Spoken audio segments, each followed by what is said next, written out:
As I'm taking a pulse on the state of the market, I'm feeling a little bit like a broken record. Inventory is down, pendings are down, units sold are down year over year, and even the median sales price is off a bit. Days on market is rapidly decreasing, and there's less than 1 month of inventory available based on closed sales. Of course, many of these numbers, are based on what happened last month, which also reflect really where the market was at best 30 days ago and at worst 60 to 90 days ago if we're talking about pending and closed sales. The post-pandemic market continues to evolve, and it's clear to me that we are in a brand new market. While we can look at the past for insights, I am reasonably confident that this is now the new normal and we're setting a new baseline for the foreseeable future. Back in January and February, I said that I was bullish on the spring market. I still am, but as I've also been saying for the past couple of months, I think that the spring market is starting later. The new numbers are starting to bear this out. For every 2-week interval beginning in February, there were more new listings for 4 straight periods, topping out at 208 at the end of March. Now, we did have a few fewer new listings for the last couple of weeks, but I think that can actually be explained by spring break, with many of the school districts in and around the area being off. I believe that we will see a significant bump in inventory, though, starting in May. I'm looking forward to seeing how this pans out. Taking a quick look behind the numbers, as of about 11:30 this morning, there were 192 homes on the market between American Canyon, Benicia, Fairfield, which includes Cordelia and Green Valley, Rio Vista, Sassoon, and Vallejo. For the area, there were 279 listings in March, new listings. This is up 30% from February, which is a good sign that inventory is slowly starting to improve. What I do find interesting, however, is that overall the inventory shrunk by 5.5%, which indicates to me that there is still strong buyer activity in the region. Interest rates continue to drive towards 6% on good inflation and economic news. This is going to continue to add buyers to the market. The $64,000 question is whether or not it will add some move up or move down sellers to the mix. Current median sales price stands at $570,000. This is down just under 2% from last year. I think, however, that there will be increased separation between sales or the median sales price from last year and this year as we start to meet comparisons between the pinnacle of the ridiculous pandemic era market and now. I am noticing that days on market, though, has dropped dramatically from January until now by about a week. I think that we can expect to see this trend continue as we move into the height of the spring market in May and June. This is a faster market than we were just in this past fall. It's still a solid market if you're a seller. There's absolutely no reason why your home shouldn't sell within a few weeks, as long as you put in the time to make it marketable and it's priced right. If you're a buyer, as I've been saying for quite a few years now, it's important to be flexible, nimble, and gritty.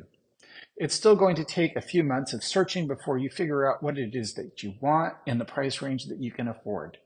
You will likely be in competition, and it will take a few different offers to get the home that you want. I firmly believe, however, that with the right team, you'll get there. One thing that you shouldn't do, however, is pin all of your hopes on the California Dream for all. In case you didn't hear, it ran out of money in only 10 days. I'm hopeful that the legislature will refund this program and possibly even expand it. The fact is, housing is a fundamental right for everyone. Fair housing is an even bigger issue these days. In April, in particular, is Fair Housing Month. Now that you mention it, this month we actually do put a specific spotlight on making sure that there's equal opportunity for all individuals to rent, buy, and live in a home without being discriminated against based on race, color, religion, national origin, sex, familial status, or disability. But unfortunately, discrimination in housing still exists, and it can have devastating effects on individuals and entire communities. The Fair Housing Act was enacted in 1968 to address discrimination in housing, RED laws. It prohibits discrimination in the sale, rental, and financing of housing based on the seven protected classes mentioned above. The law applies to all types of housing, including apartments, single-family homes, and public housing. The Department of Housing and Urban Development, HUD, is responsible for enforcing the Fair Housing Act. Despite the protections afforded, discrimination does still occur. Some examples of discriminatory practices include refusing to rent or sell a home to someone based on their race, religion, or other protected class. Setting different terms or conditions for renting or selling a home based on a person's protected class status. Advertising a home only to a certain group of people, such as only advertising to people of a certain race. Refusing to make reasonable accommodations for a person with a disability, such as installing a wheelchair ramp. And finally, even appraising homes at different prices based on the ethnicity of the homeowner. Discrimination in housing does have a significant impact on individuals and communities. When someone is denied the opportunity to rent or buy a home based on their protected class status, it can limit their access to jobs, education, and other opportunities.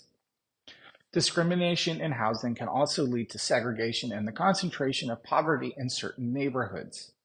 To address discrimination in housing, it is important to be aware of your rights and to report any instances of discrimination. If you believe you have been discriminated against, you can file a complaint with HUD. HUD does investigate the complaint and take action if discrimination is found. In addition to reporting discrimination, there are steps you can take to promote fair housing. For example, if you are a landlord or property manager, you can make sure your policies and practices are non-discriminatory. You can also participate in fair housing training to learn more about your obligations under the law. Fair housing is a fundamental right for all individuals. Discrimination in housing is not only illegal, but also has negative consequences for individuals and communities. By being aware of your rights and promoting fair housing practices, we can work towards a more just and equal society. It's all for the Peterson Report this week. I hope that you have the opportunity to enjoy the beautiful sunshine and have a fantastic weekend.